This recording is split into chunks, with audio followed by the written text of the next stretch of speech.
उत्तराखंड की राजधानी देहरादून में सोमवार और मंगलवार की दरमियानी रात बादल आफत बनकर बरसे। विभिन्न स्थानों पर नदी में बहने और मलबे में दबने से 17 लोगों की मौत हो गई, जबकि 13 से अधिक लोग लापता हैं। हालांकि मौत नदी में 2 पुराने शव भी मिले। प्रशासन ने 13 की मौत, 3 घायल और 13 लोगों के लापता होने की पुष्टि की है।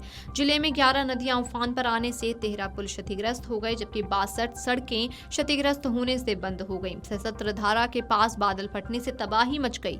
यहां कई संपत्तियां नष्ट हुई, कई नदियां उफान पर आईं तो अपने साथ लोगों को बहा कर ले गईं। माल देवता से ऊपर फुलेट गांव में मकान गिर गया, जिसमें 8 लोग दब गए। शाम तक कुल 17 लोगों के शव अलग अलग जगह से बरामद हुए।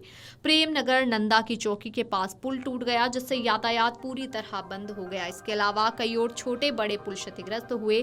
पर्यटन स्थल गुच्ची पानी में कई संपत्तियां नष्ट हो गई। माल देवता क्षेत्र में भी व्यापक स्तर पर नुकसान हुआ। शहर के बीचों बीच डालनवाला के रिस्पना नदी से सटे इलाके में भारी नुकसान हुआ। यहां मोहिनी रोड पर बना पुल क्षतिग्रस्त हो गया। सहस्त्रधारा क्षेत्र में 4 लोग बह गए, इनमें से 3 के शव बरामद कर लिए गए हैं। सबसे ज्यादा जान का नुकसान झाझरा क्षेत्र में आसन नदी में हुआ। यहां खनन कार्य में लगे 15 मजदूर ट्रैक्टर ट्रॉली समेत बह गए। हमेशा पत्थरों से पटी रहने वाली जिले की 10 नदियां मानो वर्षों से प्यासी थीं। कहीं पत्थर चुगान होता है तो कोई टैक्सी स्टैंड के रूप में इस्तेमाल होती है, मगर आसमान ने जब इन नदियों की प्यास बुझाई तो प्रलय का रूप ले लिया। हर कोई देखकर हतप्रभ था कि इतना पानी। देखकर लगा कि मानो प्रकृति इन नदियों के जरिए अपना क्रोध जता रही है। कहीं पुल के नीचे बांध से निकलने वाले पानी का दृश्य नजर आ रहा था तो कहीं पत्थरों से टकराकर पानी उछलकर लोगों को डरा रहा था। नदियों का ये प्रवाह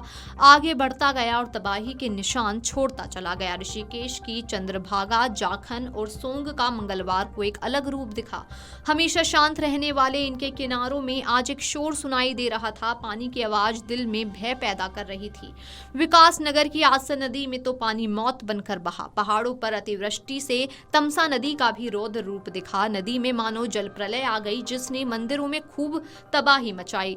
ये पुल टपकेश्वर से माता वैष्णो देवी गुफा को जोड़ता था। वहीं मंदिर में लगी भगवान शिव की पीतल की मूर्ति भी बह गई। मंदिर में मुख्य शिवलिंग और परिसर में मलबा जमा हो गया। जलस्तर इतना बढ़ गया था कि शिवलिंग तक डूब गया था। नदी का जलस्तर करीब 9 बजे उतरना शुरू हुआ। मंगलवार तड़के 3 से 4 बजे तमसा नदी का जलस्तर बढ़ने लगा। कुछ ही देर में नदी ने रौद्र रूप धारण कर लिया।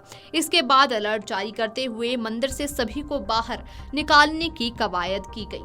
मंदिर में फंसे दिगंबर समेत करीब 18 सेवादारों को रस्सी के सहारे बाहर निकाला गया। देखते ही देखते तमसा नदी का जलस्तर करीब 30 फीट तक बढ़ गया था। मंदिर में लगी हनुमान जी की मूर्ति के गले तक पानी पहुंच गया। शिव चरणों में बहने वाली तमसा क्रोध में थी। टपकेश्वर महादेव मंदिर में तमसा ने कुछ ही समय में रौद्र रूप ले लिया और कुछ भी सामान्य नहीं छोड़ा। गुफा में जाने वाला पुल 3 साल में दूसरी बार तमसा के क्रोध का भाजी बना।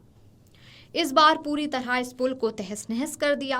भगवान शिव की पीतल की प्रतिमा भी तमसा के पानी में समा गई। कभी 25 फीट ऊंची हनुमान प्रतिमा के चरणों को पखारने वाली तमसा आज उनके कंठ तक जा पहुंची थी। Video desk amarujala.com।